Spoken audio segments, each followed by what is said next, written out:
नमस्कार दोस्तों, BI07 channel में आप सभी का बहुत बहुत स्वागत है। तो दोस्तों, जब से अपना दरभंगा एयरपोर्ट खुला है, लोग इसकी तारीफ करते हुए नहीं थकते। मिथिला के वासी को अलग ही उमंग देखने को मिलता है जब दरभंगा एयरपोर्ट की बातचीत होती रहती है। जी हाँ दोस्तों, दरभंगा एयरपोर्ट की शुरुआत की गई थी। सारी मिथिला वासी ने सड़कों पर भीड़ के साथ स्वागत किया था, मानो जैसे कोई कुंभ का मेला लगा हो।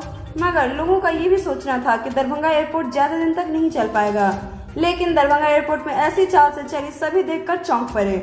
यूं तो दरभंगा एयरपोर्ट की सफलता के कई सारे मुकाम हैं, मगर इस बार जो मुकाम हासिल किया है दरभंगा एयरपोर्ट ने, बिहार की राजधानी पटना को पीछे छोड़ दिया। जी हाँ दोस्तों, जो कल की बात करें तो पटना से दिल्ली के लिए कई सारे फ्लाइट्स को कैंसिल कर दिया गया।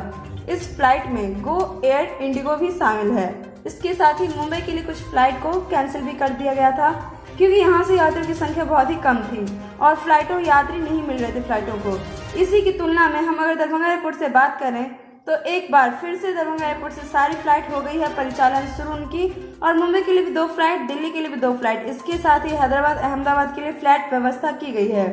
लगातार इसमें सफलता मिल रही है और साथ ही साथ दरभंगा एयरपोर्ट को यात्री भी भरपूर में मिल रहा है। दोस्तों, आपको हमारी रिपोर्ट कैसा लगा?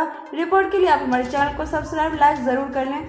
साथ ही आप हमारे साथ जरूर बने रहें हर एक अपडेट के लिए। धन्यवाद दोस्तों।